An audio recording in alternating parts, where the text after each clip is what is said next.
Tots. Iniciem aquesta sessió de la quarta hora de dimecres, que avui en la represa després de Pasqua té un tema i uns ponents de relleu i d'interès, més que ho explicarà el doctor Morlans d'aquí una mica, però només dir-vos que el que veieu aquí són 5 homes, però a més veureu 5 homes que han estat treballant durant bastants anys perquè aquest tema que farem avui pogués presentar-se de la manera que farem avui. Només dir-vos això. Darrere d'aquí hi ha el Seminari de Teologia, el grup de treball de Teologia i Religions de la Facultat de Teologia, que va iniciar-se ara fa ja uns quants anys. Passo la paraula al doctor Morlans i us dono la benvinguda a tots. Molt bon dia. És tasca d'una facultat de teologia seriosa, la docència dia a dia, pedagògica, excel·lent, però també sabeu que és necessari la investigació dels professors i les publicacions, que és també l'altra cama d'aquest caminar de la facultat. Per tant, és una alegria, és un goig poder oferir un treball sòlid, científic, d'alta divulgació, d'un treball que s'ha desenvolupat durant 6 anys. El doctor Armand Puig, durant el seu deganat, va impulsar, entre altres, uns grups mixtes de treball, teologia i pensament, teologia i ciència, teologia i art i comunicació, teologia i religió. Aquest és el 4è seminari mixte amb professors de la casa i externs que vam agafar com a objectiu des del 2008 la pregunta: la revelació, com a tal, és una experiència que es dona en totes les religions. Hi ha unes religions més estrictament revelades i unes altres que la revelació es pot aplicar per analogia i fins a quin punt? Aquesta és la pregunta que ens vam fer. Sobre aquesta pregunta hi ha un concepte creat per Antoni Gramsci, un teòric marxista italià dels segles XX, que és el concepte d'hegemonia. Hegemonia moral o cultural. Què és l'hegemonia moral?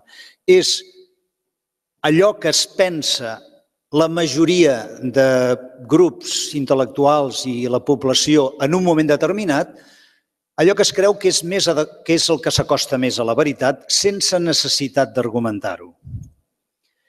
L'hegemonia intel·lectual en aquests moments, pel que fa a aquesta pregunta, es pot contestar grosso modo per una sèrie de causes que no és el moment d'analitzar, la té la tesi, amb matisos, sostinguda amb matisos, però que es pot dir que d'alguna manera totes les grans religions responen fonamentalment, poden ser reduïbles a una primera experiència fonamental. I després, segons el context cultural, ja venen les seves diferències en els seus textos, en els seus rituals. Aquesta, des del meu punt de vista, que suposo que comparteixen molts observadors, és l'hegemonia cultural. Aquest llibre es pot dir que va a contracorrent. Aquest llibre trenca, si em deixeu fer una mica també de propaganda periodística, perquè també l'hem de vendre, aquest llibre que sortirà en castellà a l'octubre editat a Herder, trenca aquesta hegemonia cultural d'aquest concepte. Des de la meva apreciació, dels 12 experts que hi intervenim, almenys 10, és la meva valoració, pot ser discutible, d'una manera més directa o indirecta, parlant des de la seva disciplina, ara faré un resum molt ràpid, i després tindreu un tast de 3 aproximacions des de 3 grans tradicions religioses, de 12 col·laboradors, almenys 10 d'una manera directa o indirecta, doncs constaten que el que hi ha primer, vist des de la ciència de l'antropologia, com fa Lluís Duc, o vist des de l'estudi en les llengües directes de cada religió, el que hi ha primer és la diferència. Unes diferències notables. Després es pot intentar establir analogies. Passo a presentar, doncs, per sobre. La primera part del llibre és demanar a un expert que presenti com apareix, si apareix o no, o en quina mesura, l'experiència i el concepte de revelació en les grans religions. Primer, el doctor Antoni Prebosti ho fa sobre confucianisme i taoisme, que de seguida podreu escoltar-lo. En segon lloc, el professor Xavier Meloni ho fa respecte a l'hinduisme. Veureu que hi ha uns títols que hi vam estar pensant molt. En el cas del confucianisme és El cel no parla. En el cas de l'hinduisme, en l'aportació de Xavier Meloni, és L'autolluminositat de l'ésser. L'aportació del budisme la fa Ramon Nonat Prats, un laic que als anys 70 va anar a Itàlia a fer la tesi sobre el budisme, quan ningú parlava de budisme aquí, que ara està a Nova York, ha cuidat una de les més grans biblioteques de Nova York sobre budisme, i ell personalment, aquí a Barcelona, té a casa seva potser la millor biblioteca de budisme de Catalunya, Espanya, de budisme tibetà, amb els textos que ell llegeix en la llengua original. Molt interessant la seva aproximació, no pot estar aquí perquè està a Nova York, haureu de llegir el capítol perquè és molt interessant la seva aportació.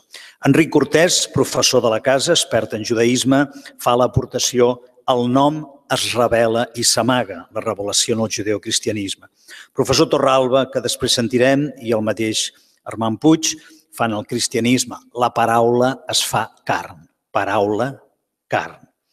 Francesc Xavier Marín, aquí també podrem escoltar, introdueix una primera aproximació a la revelació a l'islam, que el títol és El llibre de Balla, i la professora Mercè Viladric fa una explanació de la tradició xiïta que té com a títol Llum divina i revelació perpètua. La segona part del llibre, un cop examinades aquestes grans tradicions, són articles més transversals. Molt interessant el primer del nostre antropòleg Lluís Duc, monjo de Montserrat. S'estan fent tesis doctorals a Mèxic, Amèrica Llatina, sobre Lluís Duc, i amb unes reflexions antropològiques és on ell, des de la ciència de l'estudi comparat de les religions, té la famosa frase «No hi ha experiència humana sense gramàtica».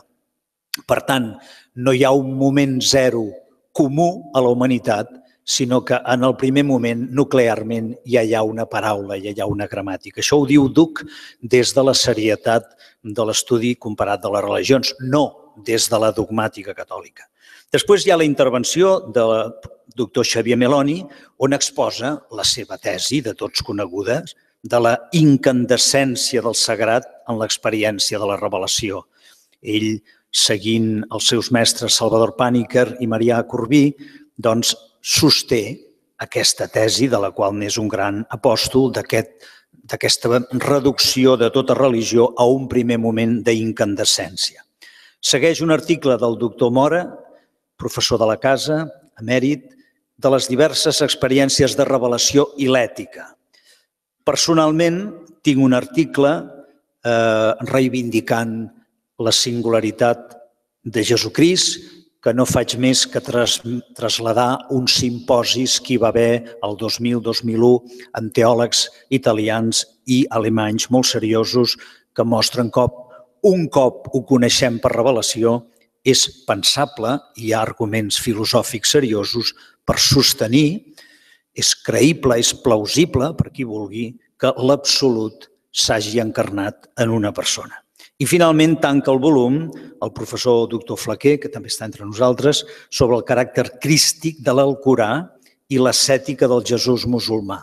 He sabut que el doctor Flaquer és un especialista en aquest diàleg entre la presència de Crist en l'Alcorà, en el món musulmà, i també aquesta precisió del Jesús musulmà i la percepció cristiana que es té d'aquesta realitat. Passem la paraula al doctor Prebosti, que ell és professor de filosofia a la Universitat de Barcelona, però és expert també, llegeix directament el xinès i ha traduït al català les analectes de Confuci. Perdó, corregir. Vicedegà i cap del departament.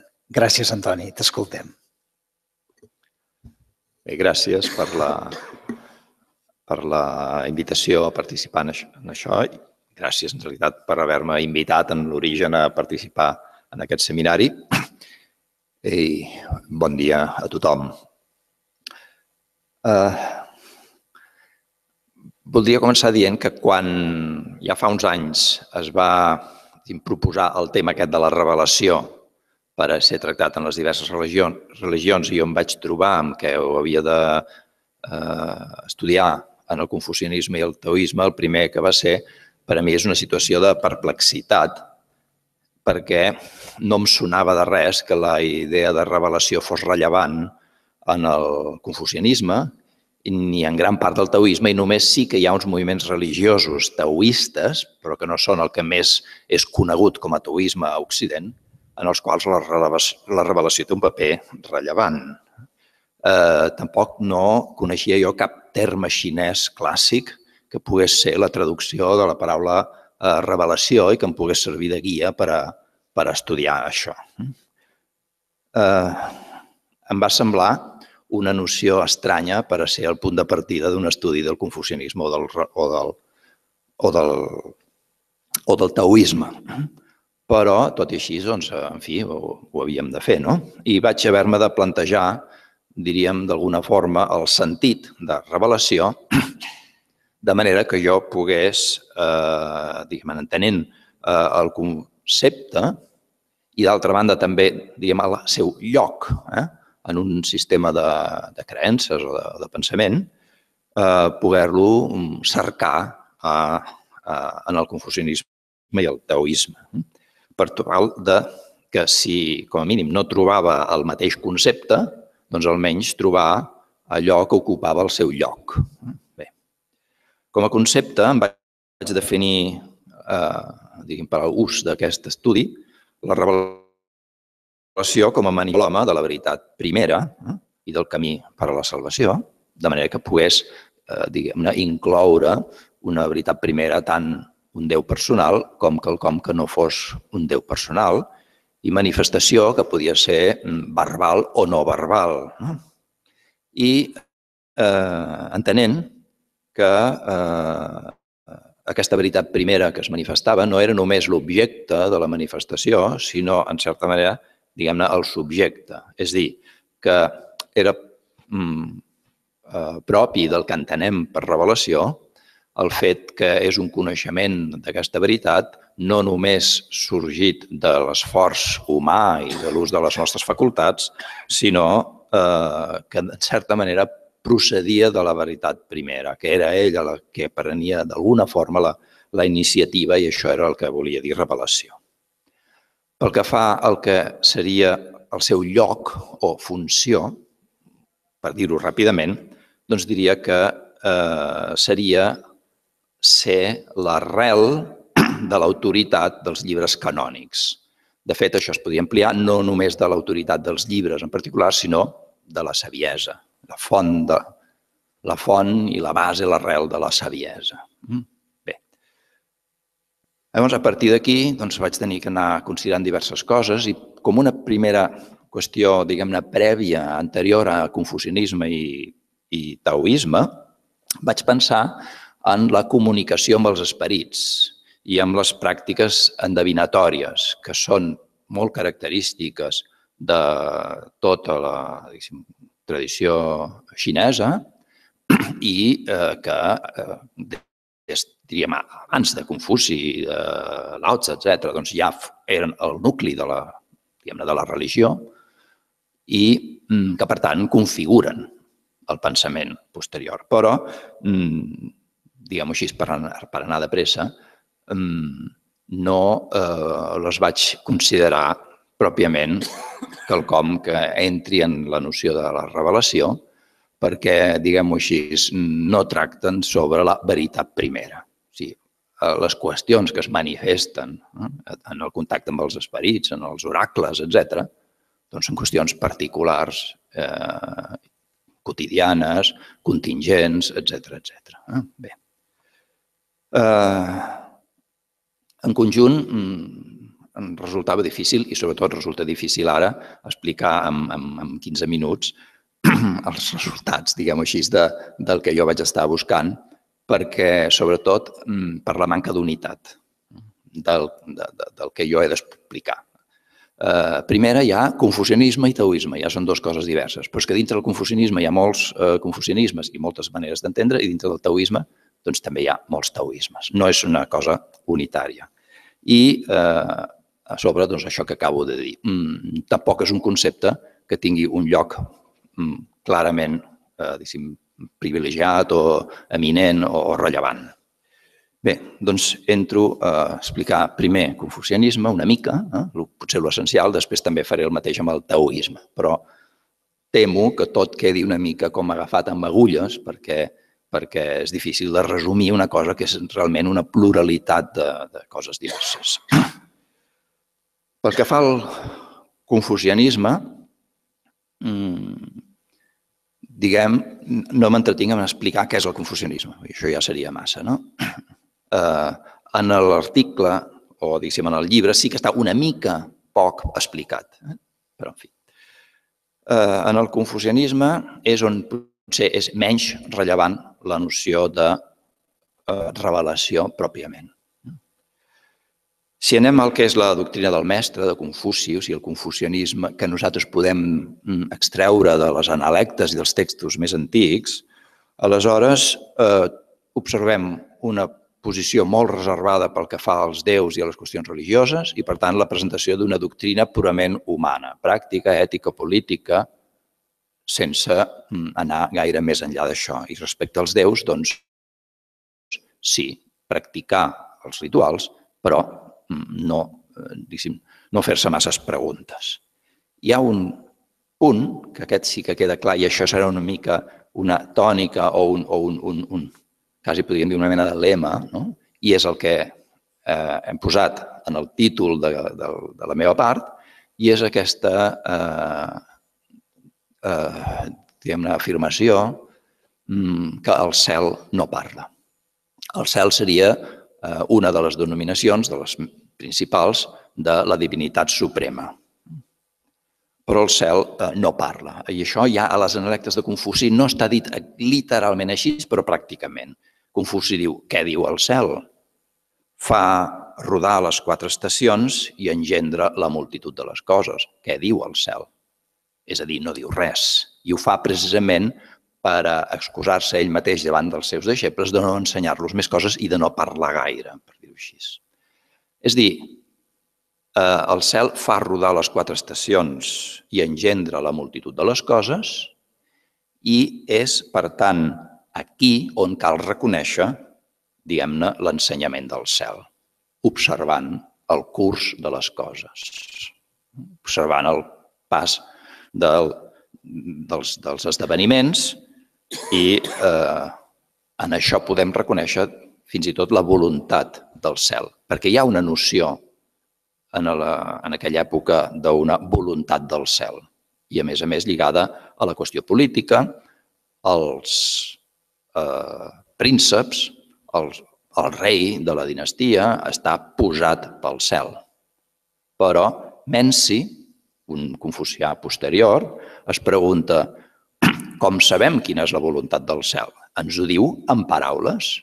No, el cel no parla. I Menci sí que és explícit i diu el cel no parla, sinó que es manifesta a través d'obres i esdeveniments. O sigui, efectivament, el cel es manifesta, però som nosaltres que hem de saber llegir els esdeveniments i amb això conèixer, diguem-ne, el Tao, que és la llei de les coses. Són els savis, sobretot, i aquesta és una figura peculiar, ja tenen un nom específic en xinès, que és Shenzhen, l'home savi, genial, els qui de naixença tenen el coneixement, tenen com un coneixement innat i ells són els que, per tant, coneixen el Tao i el donen a conèixer als altres. Hi ha un text d'un autor de la dinastia Ming, per tant, molt posterior, que diu això: el cel és un savi que no parla. El savi és un cel capaç de parlar. Bé, doncs això seria un dels punts en els quals trobem en el confucianisme de quina manera l'home assoleix el coneixement de les veritats fonamentals, que cal notar, a més, són sobretot veritats de tipus pràctic, ordenades a l'ordre polític d'aquesta vida present, no hi ha pràcticament indicacions sobre què s'ha de fer per a guanyar-se una altra vida i una salvació futura, sinó que es tracta de l'ordre en aquest món i és la saviesa humana que requereix l'esforç de l'estudi i de l'aprenentatge continuat el que pot portar-nos a aquesta saviesa. I finalment, pel que fa als llibres. El confucianisme té uns llibres canònics, que són els que tenen la màxima autoritat, però aquests llibres no s'atribueixen a un autor diví. Són els llibres escrits pels savis, per aquests savis que tenen un coneixement i que són els instauradors de la civilització i de l'ordre humà. Hi ha un parell de coses en els quals trobem una atribució divina. És a dir, no és totalment desconegut l'origen diví d'un escrit en l'àmbit xinès antic. Però són dos punts, podríem dir, molt circumscrits i molt particulars. Un és una llegenda sobre l'origen dels hexagrames del I Ching, que són uns signes que serveixen per a l'endevinació i que hi ha una tradició que els atribueix a una tortuga que va sortir d'un riu o simplement que el riu va treure un escrit. L'altra tradició, que és la més prevalent, els atribueix a un savi, simplement, un rei savi de l'antigor que va escriure aquest llibre i es va inventar això. Això sí, observant els signes de la naturalesa, observant els estels, observant les formes de la natura, etc. Per tant, és l'observació feta per un savi dels fenòmens naturals. De tal forma que les interpretacions posteriors d'aquestes narracions que són explícites sobre un origen, diguem-ne, sobrenatural, un riu que treu un escrit. Posteriorment, els estudiosos xinesos confucians han interpretat, això és una manera de dir que el cel li va donar en el savi Fuxi la intel·ligència amb la qual va ser capaç d'escriure aquest llibre. I amb això acabo el confucianisme per a dir un parell de coses sobre taoisme. Pel que fa al taoisme, també he dit abans que hi ha una diversitat important. Per a simplificar, em referiré a dos grups de textos, perquè el que tenim sobretot són els textos, i uns serien els textos més primerencs de caire sapiencial, els més cèlebres, traduïts moltes vegades en llengües occidentals, el Tao Te Ching, Zhuangzi, Liezi, en fi, són uns quants. I després hi ha uns altres textos, dels quals n'hi ha molt poques traduccions, que jo sàpiga en català i en castellà, no sé, potser n'hi ha una d'un text d'aquestes i prou, em sembla. Potser no, potser més d'una, un parell o tres, però en fi. Que són textos de caire més religiós, que són molt posteriors en el temps, i entre aquests textos sí que n'hi ha un grup que es presenten com a textos revelats. Si anem als primers, el cèlebre Tao Te Ching, o Lao Tse, o Zhuangzi, etc., aquí trobem, primera, desconfiança respecte a la paraula. Igual que el cel no parla pels confucians, aquí tampoc el cel no parla, i a més la paraula en general, i sobretot la paraula escrita, és deficient i imperfecta, per tant, no és, diríem, la via adequada per arribar al coneixement de la veritat. La via per al coneixement de la veritat serà algun tipus d'experiència que es dona a través d'un aprenentatge i serà, d'alguna forma, assolir una certa possessió o unificació amb el Tao. Explicar això ara ens portaria molt lluny, però el Tao seria probablement això que hauríem d'anomenar aquí, aquesta veritat primera que d'alguna forma es manifesta. Però la qüestió és, de fet, com assoleix l'home aquest coneixement del Tao? És el Tao el que es revela o és l'home que practica unes tècniques i aconsegueix quelcom que és aquesta possessió del Tao? Hi ha una pluralitat de possibilitats diverses i ara jo no hi puc entrar.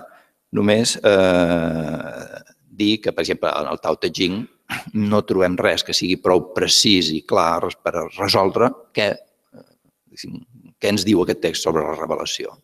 Hi ha textos que es poden interpretar de moltes maneres. A Zhuangzi hi trobem coses més explícites. I a Zhuangzi sí que trobem que en general s'assoleix aquesta posició del Tao i aquesta experiència del Tao a través d'un aprenentatge que imparteix un mestre, però de tal forma que aquest mestre en realitat no pot parlar del Tao, no l'explica d'una forma doctrinal, sinó que provoca un procés determinat, per dir-ho així, i al final tot el que es refereix a l'origen últim i d'on ve això i quina és la seva autoritat queda precisament a les fosques. O sigui, allò que seria l'origen i el punt de partida, que és tot el que està al Tao mateix i el que l'envolta, tot això és declarat sempre fosc, dubtós, no se'n pot parlar. Per tant, què en podem dir sobre la noció aquesta de revelació quan estem en l'àmbit de la foscor? I acabo amb un parell de coses sobre el taoisme religiós, aquest que deia aquests altres textos, els quals sí que d'una forma explícita es consideren revelats, baixats del cel, en reproduccions, podríem dir, a nivell humà, d'uns llibres que originalment estan en el cel i que s'han creat no seria la paraula, s'han format en un moment precòsmic, en el moment de la formació del cosmos, allà es constitueixen uns determinats llibres. I aquests llibres els llegeixen els déus els van transmetent d'una forma descendent per jerarquies, cada vegada simplificant i adequant més el llenguatge, fins que finalment hi ha uns déus que els comuniquen als homes. I aquests llibres són rebuts per aquells que tenen aquesta revelació, per dir-ho així, que són alguns dels mestres taoistes, i serveixen bàsicament com si fossin una mena de talismans, és a dir, no són uns llibres d'instrucció sobre la veritat, sinó que bàsicament són llibres de poder que confereixen tot allò que configura l'aspiració del savi taoista, que és bàsicament vida, vida i llarga vida. Bé, això va unit probablement al fet de la divinització de Lao Tse i d'altres personatges. Això s'esdevé al segle II, I abans de Crist, a partir del moment de la unificació de la Xina, el sistema imperial xinès. Aleshores comencen aquests antics savis, Confuci, Lao Tse i altres savis històrics o legendaris, però en tot cas que havien sigut considerats simplement homes savis, passen a ser considerats éssers divins. Llavors, per exemple, el Tao Te Ching, que seria l'obra de Lao Tse, atribuïda a Lao Tse, històricament no se'n sap res d'això, però és el que es pensava, doncs ja seria una obra escrita per un déu. I, per tant, el Tao Te Ching, recitar-lo, aprendre-se'l de memòria, etc., conferia poder. Bé, jo em sembla que el temps no em permet allargar-me més i això és tot.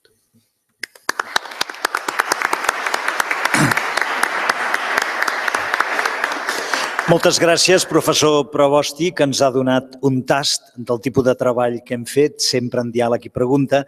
Ara seria molt interessant, si el tinguéssim aquí, el doctor Prats d'Alòs, faria una cosa semblant, insistint, llegiu el llibre, de com el primer budisme és el de Buda, que diu no feu cas de ningú ni de mi mateix. El mateix terme Bud és despert. Traduir-ho per il·luminat ja és una certa religiosització d'aquest primer budisme i també, com ha dit ara el professor Provosti, hi ha, segons el professor Prats d'Alòs, una divinització, una religiosització del budisme que apareix segles posteriors. Deixem les dites religions oceàniques i entrem a les profètiques.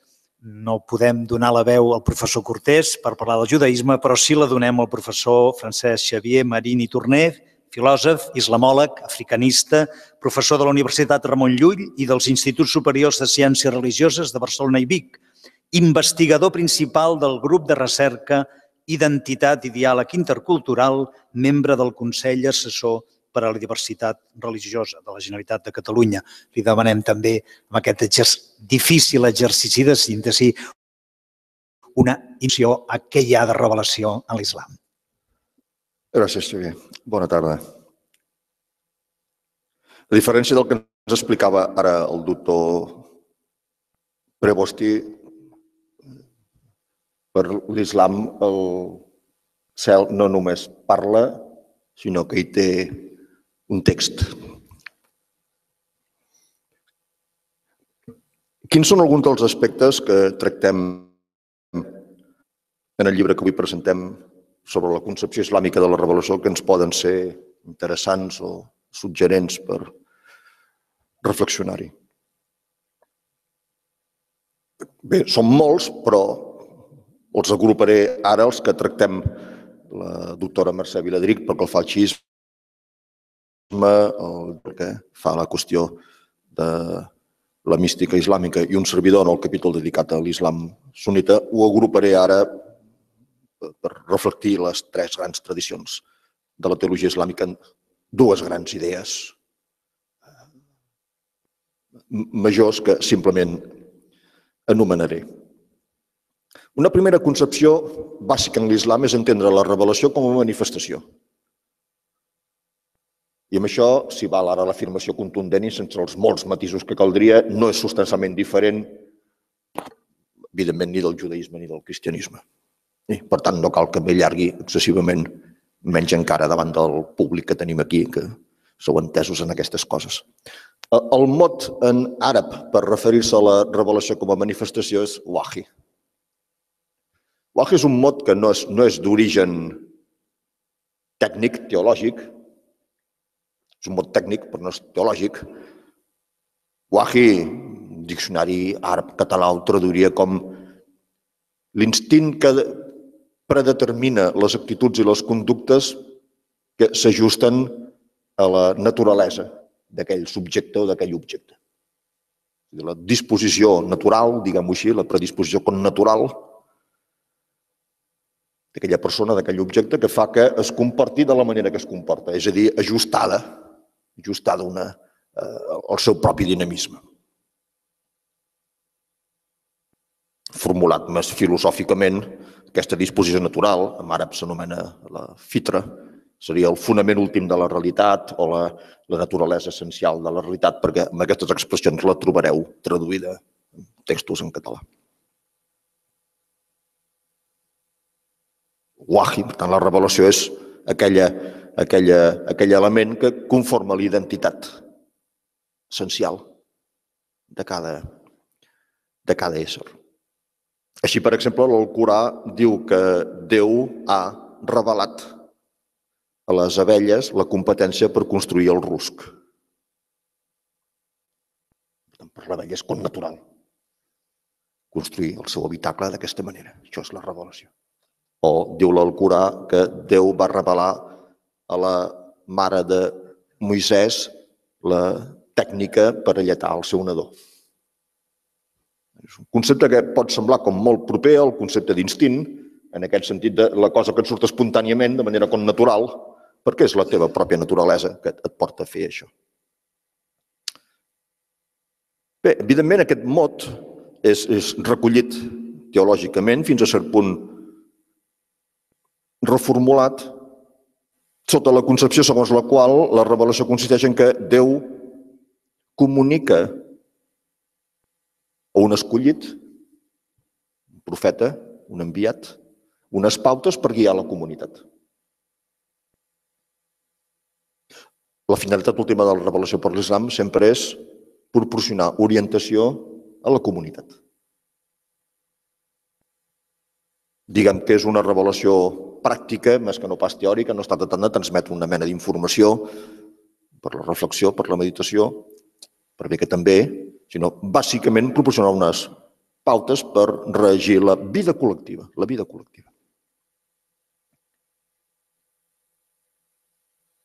Perquè, per dir-ho ara molt ràpid, la complexitat del que significa ser musulmà admet dues formulacions que són complementàries i no excloents. Una és dir, soc musulmà, és a dir, crec en el Déu únic. L'altra formulació, que és la que podeu sentir a qualsevol musulmà de peu que ens podem trobar pel carrer, dirà, soc musulmà, és a dir, pertanyo a la umma, és a dir, la comunitat dels creients en el Déu únic. Tant, les pautes de la revelació són per regir la vida de la comunitat, de la umma. Per què cal la revelació? Bé, segons l'Alcorà, la resposta és clara, contundent i explícita. Cal la revelació perquè els éssers humans som oblidadissos. Tenim el contingut de la revelació imprès en el cor, per dir-ho amb aquesta metàfora clàssica, però sovint la perdem de vista, no hi pensem, no hi apel·lem, no recorrim a ella, per tant, perillem de desorientar. Som oblidadissos d'aquestes orientacions que Déu ha imprès en el nostre interior, que conformen la nostra identitat, i també, i sobretot, som oblidadissos dels deures que tenim cap als altres i cap a la naturalesa. Per tant, per oblidar aquesta revelació, el contingut d'aquesta revelació, un perill d'esdevenir un element desestructurador, una nosa, un obstacle en l'harmonia comunitària o en l'harmonia ecològica.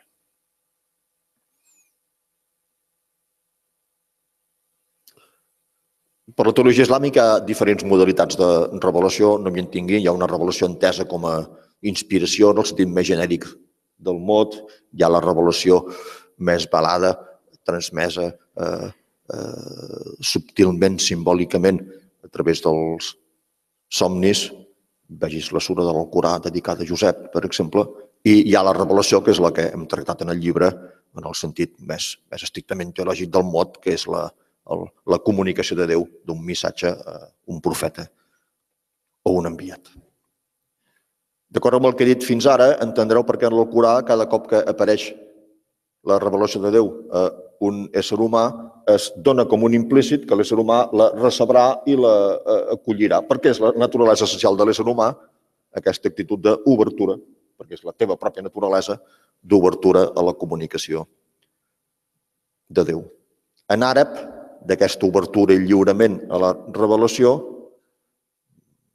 s'anomena Islam. I la persona que viu oberta i lliurada a la revelació de Déu s'anomena musulmà. Vull dir que és una concepció semànticament molt més ampla de la que col·loquialment fem servir de manera molt rudimentària. Entenc que musulmà és l'adepte o el fidel de determinada tradició religiosa. Tal com ho formula l'Alcorà, qualsevol persona lliurada a Déu és un musulmà. Per això diu, per exemple, la sunna islàmica que tot nadó, per definició, és musulmà. És a dir, una persona lliurada al Creador. Si s'accepta que hi ha la relació creador-criatura, ho accepti o no ho acceptin, sigui conscient o no sigui conscient, valgui l'expressió entre moltes cometes, objectivament aquella persona està lliurada a Déu. Sigui conscient o no, du impresa la pauta que Déu li ha conformat. De qui fa això s'anomena musulmà. I la feina és descobrir aquesta revelació en tu i en la gent de teu voltant. Valgui això pel que fa a aquesta primera concepció, la revelació com una manifestació. És a dir, com visibilitzar amb les teves actituds, amb la teva conducta, aquest senyal que Déu t'ha imprès, o mirar de visibilitzar també comunitàriament, que és un grup de persones que intenta viure d'acord amb aquesta fitra, amb aquesta naturalesa essencial que Déu ens ha comunicat. Hi ha una segona concepció de la revelació que deriva, òbviament, d'aquesta primera que acabo d'anunciar, segons la qual la revelació és alhora un recordatori i una confirmació. És un recordatori perquè, insisteixo, tendim a l'amnèsia. I viure desmemoriats té molts de riscos. Per tant, hi ha per una banda la revelació com a recordatori entesa com la reafirmació de les pautes que orientaran la teva vida individual i la vida comunitària, les pautes de la vida quotidiana. Com diu l'Alcorà, sempre guiades sota els valors de la llibertat, de la igualtat, de la justícia i de la misericòrdia. Aquesta expressió és recurrent. Cada cop que l'Alcorà proporciona una pauta, sempre fer la l'afegitó segons el qual sempre aquestes pautes s'han de fer respectant la justícia, l'amor, la misericòrdia, l'absència de coacció, etcètera. I per això diu l'Alcorà que la pregària més preuada que el creient pot adreçar a Déu sempre serà: Senyor, augmenta el meu coneixement. El coneixement vol dir el coneixement de la meva pròpia naturalesa, essencial, perquè hi visqui ajustat, amb harmonia.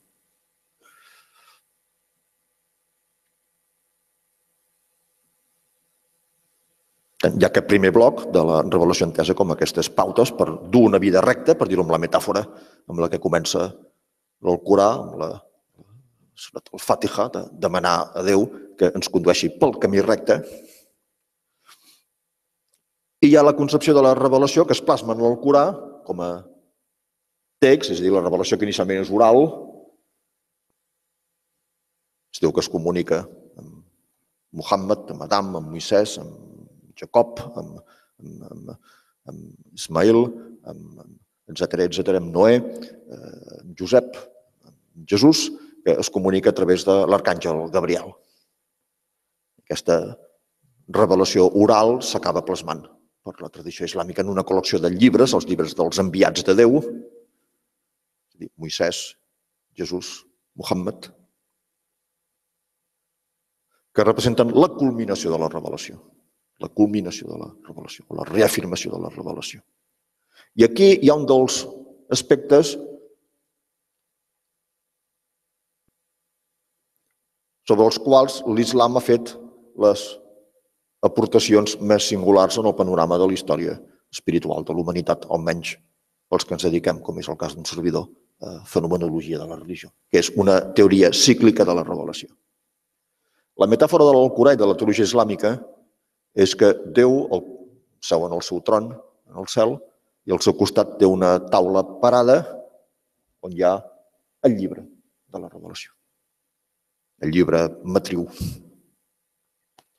I quan Déu, molt despistada, molt desmemoriada, molt oblidadís els pobles humans, arrenca algunes pàgines d'aquest llibre, busca un enviat, els hi dona i el comissiona aquell poble despistat per reconduir-lo pel camí recte. És la diferència entre un profeta i un enviat. L'enviat sempre ve amb un text, valgui l'expressió, amb un capítol d'aquest llibre matriu. Això vol dir per la teologia islàmica que hi ha una revelació ininterrompuda de Déu que va des d'Adam fins a Muhammad.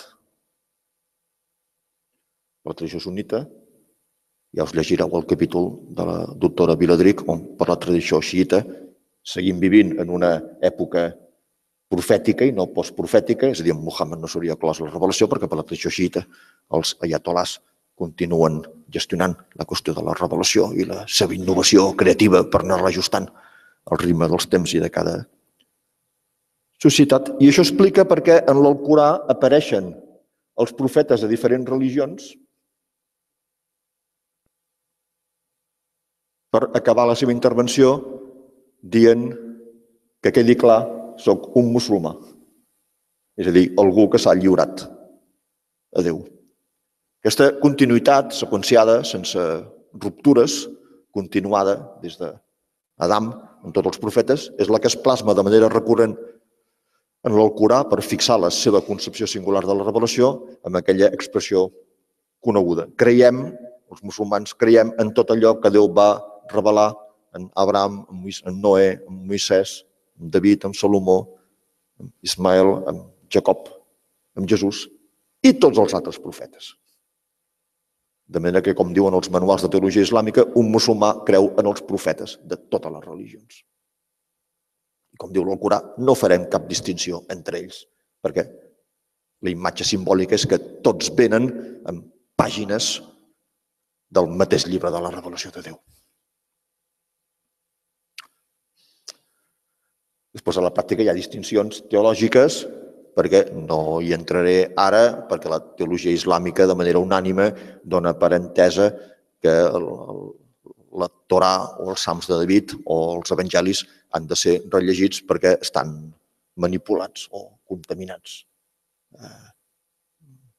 el cas dels evangelis, perquè semblarien trencar la pauta bàsica de la tradició abrahàmica de la creença monoteïsta a través de la doble singularitat cristiana de la Trinitat i de l'encarnació de Déu. I això, com és obvi, genera dificultat en una tradició de monoteisme estricte com és la jueva o com és la cristiana. Però en tot cas, perquè m'ha interessat tractar en el llibre, la qüestió és que no es tracta d'una concepció per l'islam d'una revelació progressiva, com si llegint els textos de les revelacions més contemporanis hi hagués més informació o més preciosa que en els textos anteriors, sinó es tracta d'una concepció psíquica de la revelació segons la qual cada profeta el que fa és reafirmar i confirmar les revelacions anteriors.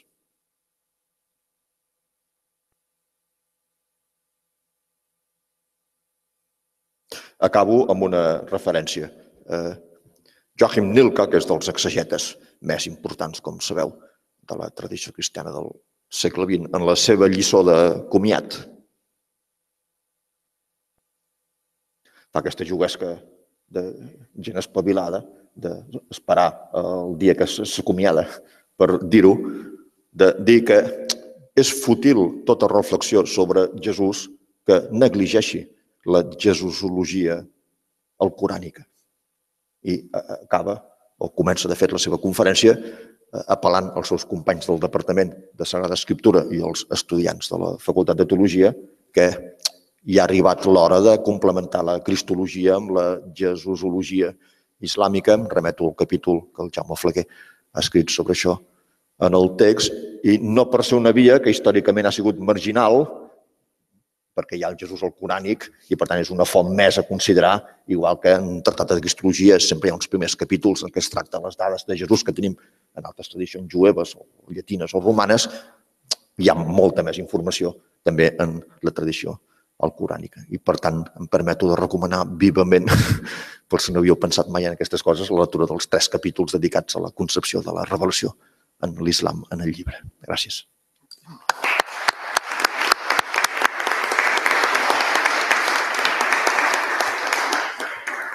Moltes gràcies, professor Marín. Ja us podeu imaginar, si ara aquí obríssim torns en pla de seminari tancat, doncs com estimula aquestes presentacions. A ningú escapa que en tot acte de presentació i de síntesi, cadascú des de les seves percepcions legítimes, doncs motiva molt, diguéssim, el debat i el contrast. Però aquí us estem oferint un tast. Llegiu el llibre. Per donar un tast ja de la tradició més coneguda de la revelació cristiana, i no sé si el professor Torralba voldrà també fer algun punt de contrast o de diàleg, ell mateix, el professor Francesc Torralba Rosselló, prou conegut, professor d'aquesta casa i també director de la càtedra Ethos d'Ètica Aplicada de la Universitat Ramon Llull, ensenya en diverses facultats de la Llull i de la nostra Teologia de Catalunya, doncs li donem la paraula. Doncs moltes gràcies.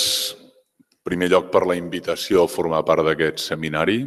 No ho dic de manera senzillament protocolària, sinó que realment ha estat la participació en un òrgan de diàleg i de confrontació dialèctica d'altíssim nivell, en el que jo crec que tots els membres que n'hem format part ens hem sentit commoguts i, a més, hem après significativament. I també gràcies per la coordinació, Xavier Morlans, d'aquest text, que, com sabem tots, coordinar un text on hi ha aportacions diferents, ritmes diferents d'escriptura i que finalment vegi la llum, doncs és un exercici de tenacitat en el temps i que finalment avui celebrem amb aquest acte. Ho agraeixo de veritat perquè ens ha permès a molts escoltar de primera veu la presentació de tradicions espirituals i religioses que ens són molt llunyanes, però per especialistes de primera magnitud i amb un coneixement dels textos originals. De tal manera que permet fer-se una idea d'allò que tracten de revelar aquests textos més enllà de les nostres visions a priorístiques o imatges molt sovint esbiaixades des de la nostra pròpia tradició cultural, religiosa o espiritual. Un exercici senzillament que honora aquesta casa, que honora la facultat, que honora senzillament on som. Llavors, tant en el professor Armand Puig com un servidor teníem la finalitat, i així ho hem fet en aquest text, de presentar aquest mot, el mot revelació, en la tradició cristiana. De fet, l'exercici del llibre és un exercici, com deia el professor Prevosti, realment complex, no? Que és veure si aquest mot, que té un significat, diguem-ne, mínimament clar en les religions profètiques i en les religions abrahàmiques, si aquest mot podia tenir alguna ressonància, algun contingut semàntic en tradicions espirituals molt llunyanes.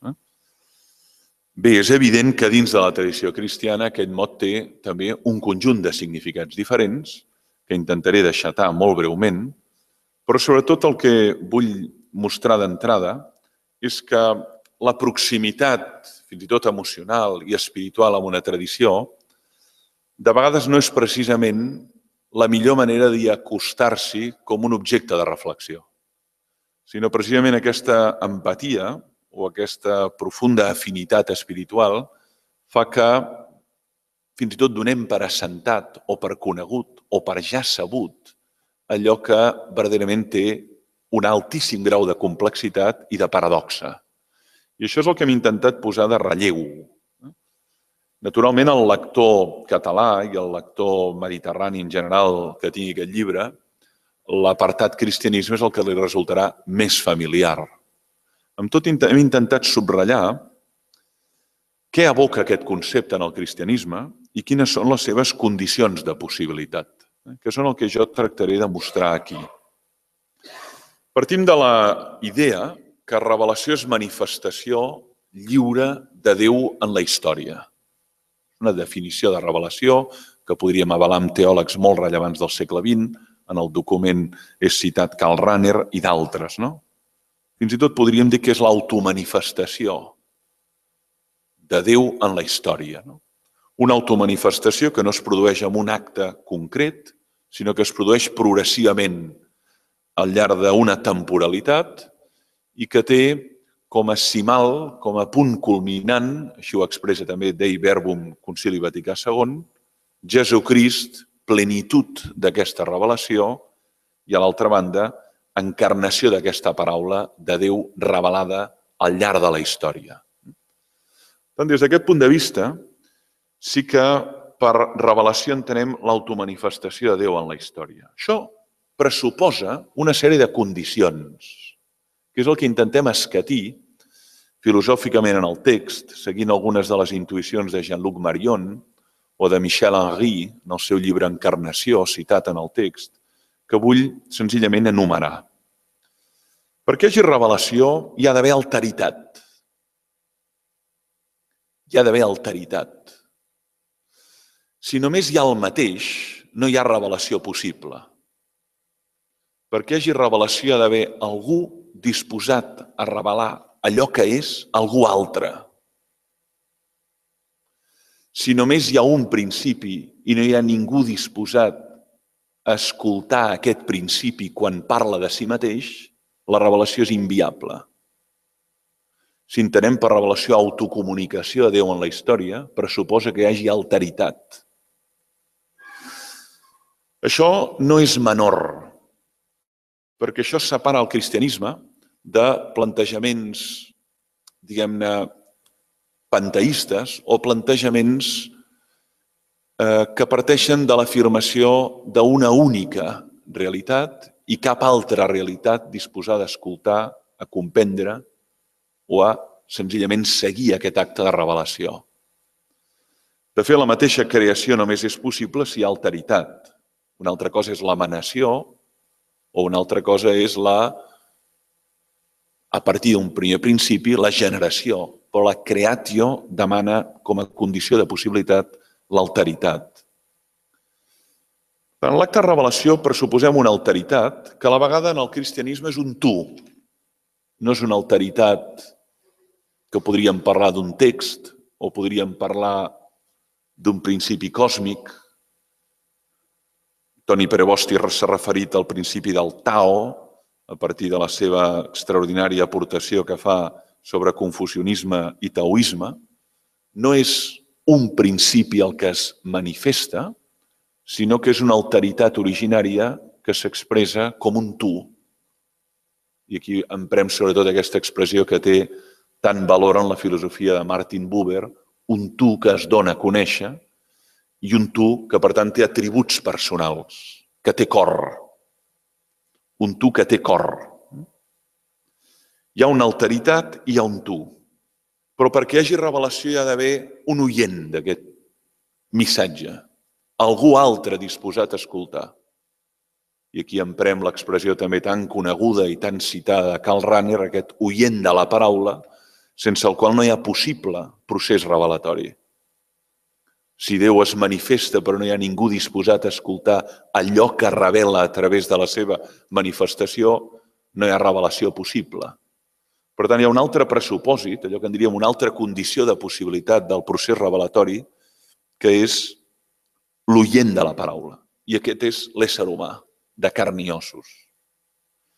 La qual cosa genera un enorme camp de dificultats filosòfiques, no? Com aquest tu infinit es dona a conèixer un tu finit, concret, temporal, vas de terrissa, com expressa també a l'Antic Testament. Però a part d'això, perquè hi hagi acte revelatori, hi ha d'haver el què, el missatge, allò que es comunica, la paraula. Algú parla a algú altre. I perquè hi hagi revelació hi ha d'haver possibilitat de comprendre o de desxifrar, encara que sigui analògicament, encara que sigui intuïtivament, allò que aquest tu originari ha comunicat.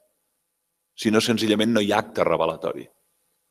Per tant, a part de missatge, hi ha d'haver possibilitat de desxifrar, de comprendre, com dic, ni que sigui per versemblança, allò que aquesta alteritat originària revela. Si no, no hi ha possible tampoc revelació ni recepció d'aquest missatge. Llavors, clar, la pregunta que ens plantegem és per què aquesta alteritat originària o aquest tu infinit s'hauria de revelar. Això que en diríem la filosofia de la revelació. Suposant que hi hagi aquest tu infinit, suposant que hi hagi algú disposat a escoltar i capaç de comprendre aquest missatge que el tu infinit revela, per què aquest tu infinit hauria d'haver parlat? Llavors aquí aprofundim en la naturalesa del Déu amor. La revelació no és una necessitat imperiosa del Déu que parla, sinó que és un acte de donació infinita, de generositat infinita que emana de la seva naturalesa, que, com diu en la primera carta de Joan, és amor. Es fa difícil entendre, si no, per què hauria d'haver parlat.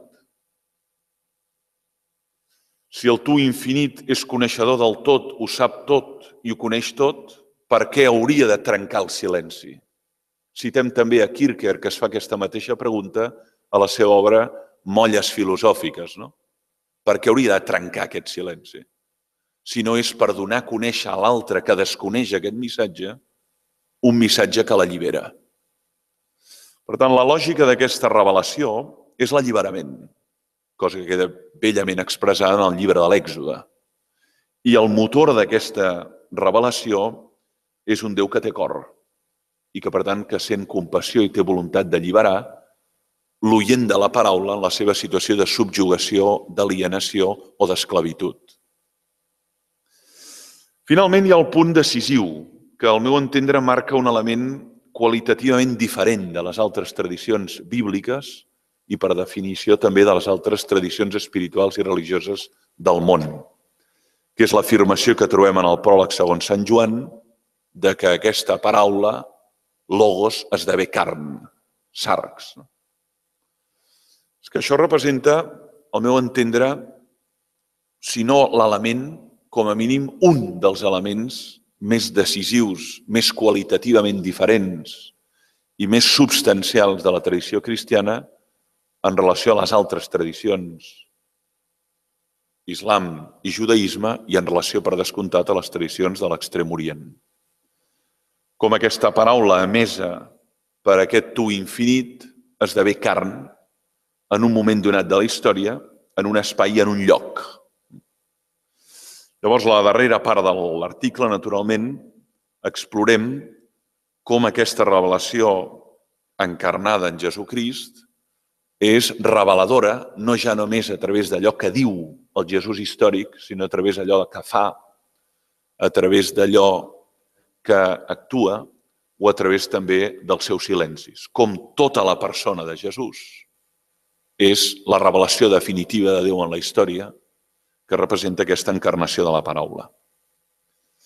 Aquesta és la progressió de l'article, que naturalment no està mancat d'una paraula amb la qual conclouré, que és la paraula paradoxa.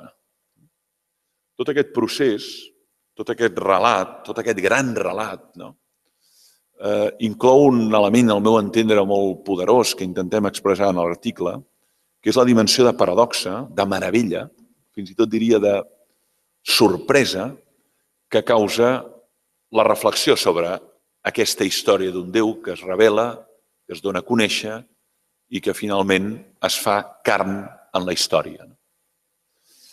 Paradoxa vol dir d'una banda meravella, però també vol dir un tipus de relat que sacseja, qüestiona, interroga profundament la racionalitat. L'obliga a pensar a fons allò que d'entrada es presenta com a un objecte difícil o àrid de pensament.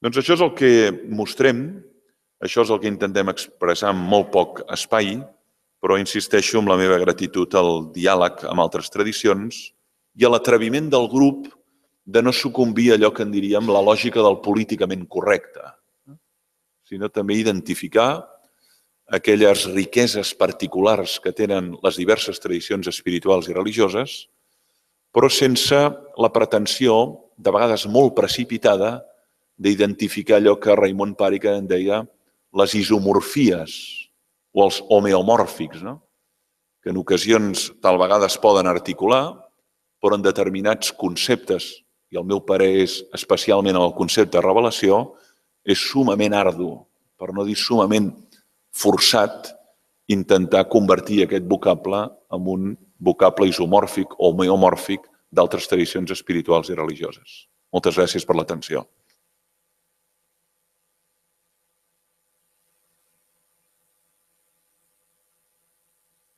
Gràcies, professor Torralba. Us puc assegurar que durant 6 anys ens hem escoltat, hem anat fent represes i encara la represa d'avui, fins i tot en la síntesi, almenys a mi, ara donaria per un debat. De fet, ara continuem amb el dinar perquè estem preparant el segon volum, que és la salvació i les religions. Però és impossible seguir i donem la paraula al rector de l'Ateneu Universitari Sant Pacià per cloure. Gràcies, amics. És tard i no vol ploure, però el dinar potser està a punt.